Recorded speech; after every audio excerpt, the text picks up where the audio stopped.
me personally, this approach of curating research that enables people to make different connections with academic content is something that I do myself in my own practice. I think it provides a different opportunity for researchers and the public and different disciplines to make connections in ways that they perhaps might not have done already.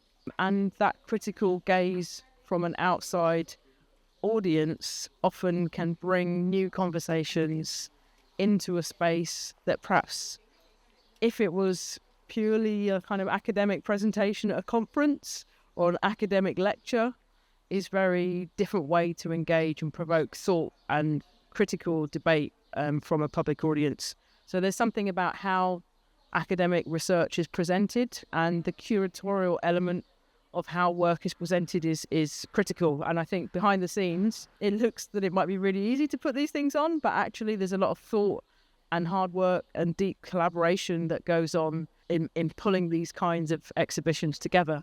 They promote interdisciplinarity, cross-disciplinarity, but they make connections to culture because they're done in the public realm.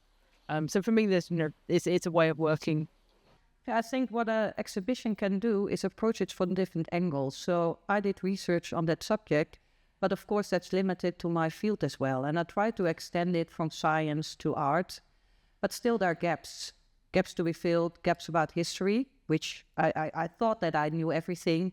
And of course, when you go to an exhibition like that, it turns out that you don't know everything. A good exhibition asks questions rather than answers them, and begins conversations rather than ends them. So I think all our exhibitions here are about stimulating other people's thoughts and beginning conversations rather than filling a jug with knowledge. When you make an exhibition, the immediate audience and the obvious audience that you're dealing with are going to be the people who are coming into the museum, often not to see your exhibition, but coming to the museum as a museum because for whatever reason they want to go there. And they find your exhibition and they explore it almost haphazardly. I think when you're talking about an exhibition as research, you're actually talking about a very different audience, which is often people who will move internationally across borders to seek out other exhibitions that are interesting in some fashion and to engage in dialogue with the curators and creators of those exhibitions in order to learn more about what was happening behind the scenes.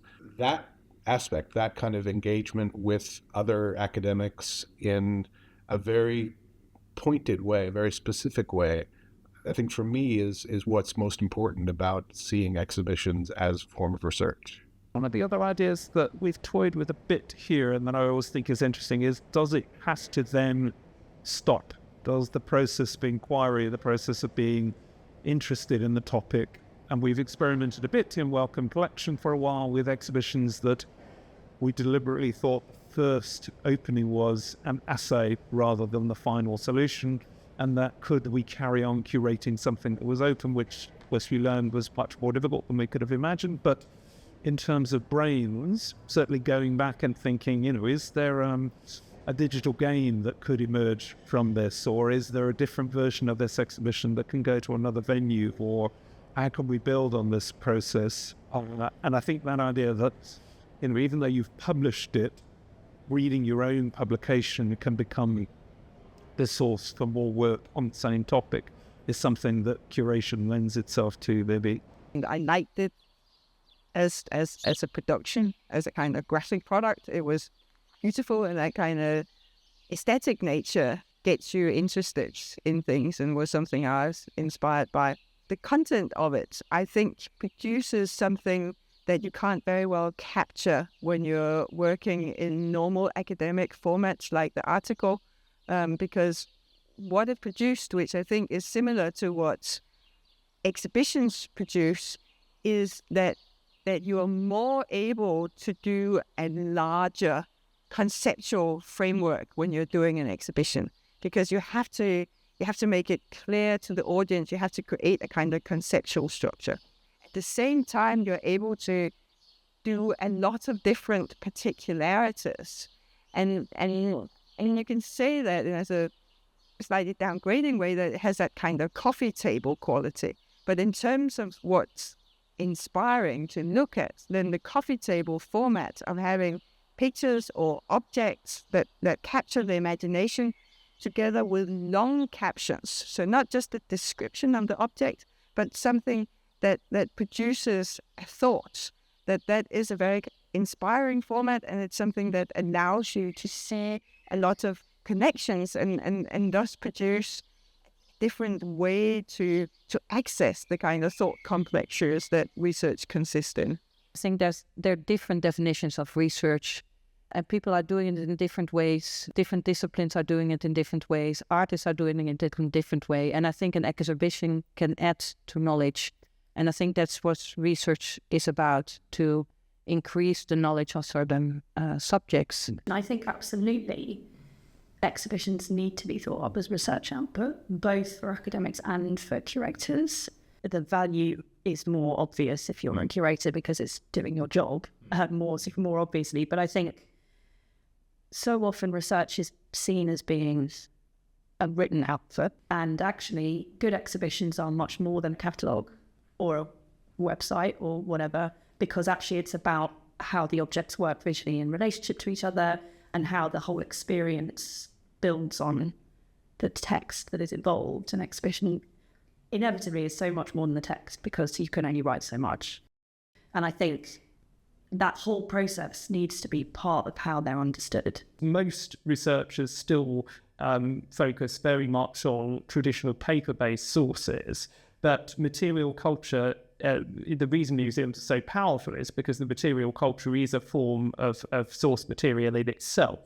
And exhibitions are a very key way to do that. You can write a paper that says these objects all link together, but there are extra connections that people will make by seeing them. Seeing the real thing is really, really important. The authenticity of bringing in the objects we brought in from Spain for the Brains exhibition, for example, putting them alongside other material from Manchester, from around the UK, from Germany. Very, very important that bringing these things together enables not only you as the researcher, but then the people consuming the exhibition, the readers as it would be with a traditional monograph or paper, to make those connections, to spin off, to have ideas themselves. So the exhibition is absolutely a legitimate form of research output.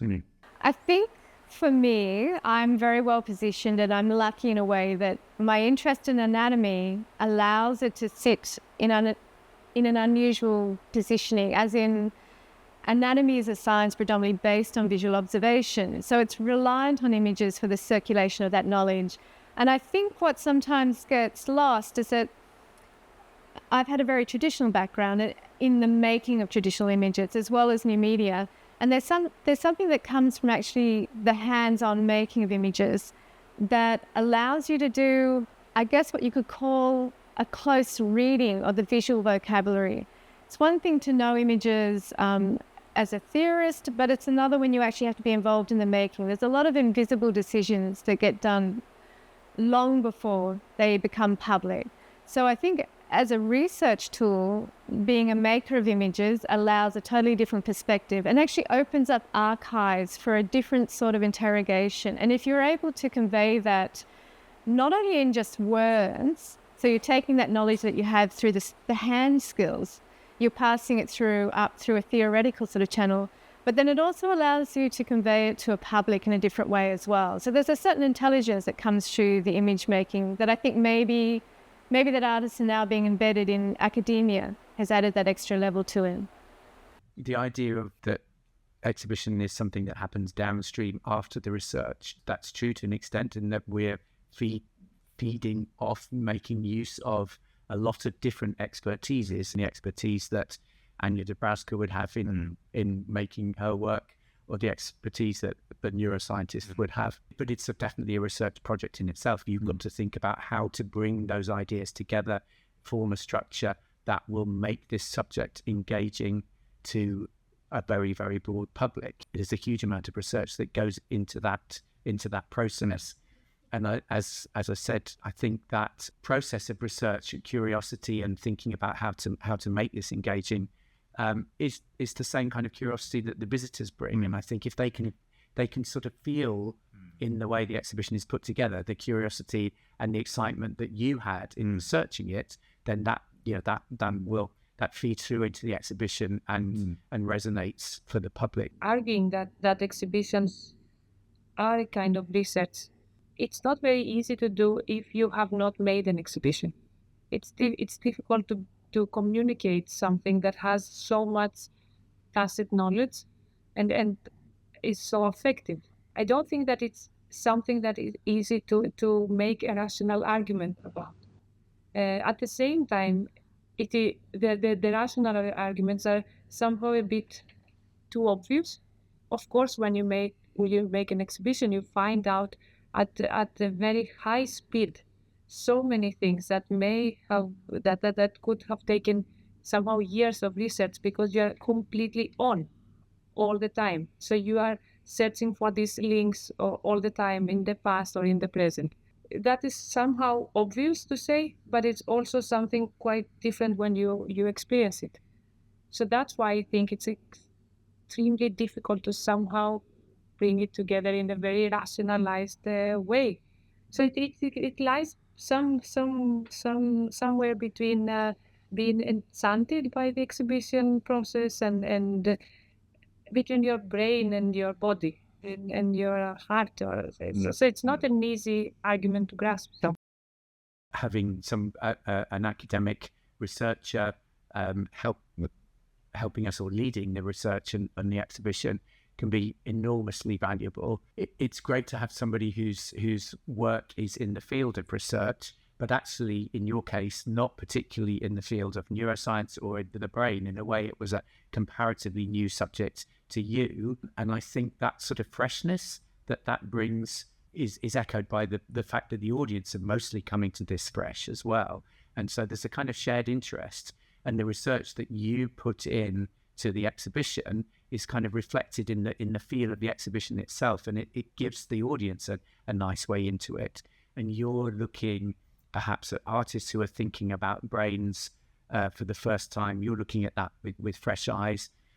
They're coming to a very scientific subject with a kind of different viewpoint, and it's really refreshing to have those very different viewpoints represented in an exhibition. You do feel as though not having access to other people who aren't just in university was something that can be restraining for universities, and universities don't really have a public presence except occasionally through their galleries, etc. So collaborating with places that specialize in being publicly present can mean a real enthusiasm, a real energy that's brought from people who have, put it almost in comic terms, who are locked up in famously ivory towers without windows and doors. Briefly, they're allowed to have a bit of a dance in a public arena, and that can sometimes bring some naivety, I suppose, too, but also some real fizz, some energy, some excitement of being let out of their castle briefly.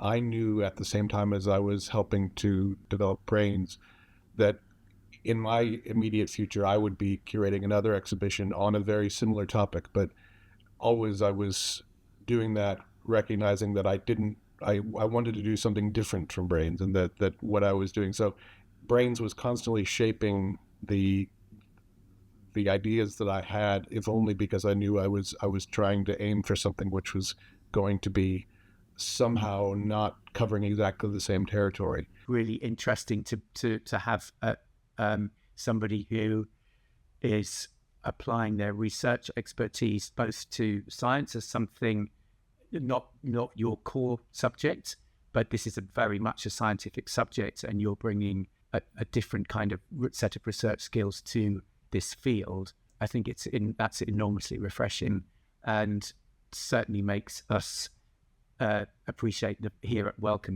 value of bringing in an external researcher to help work with us. Yeah.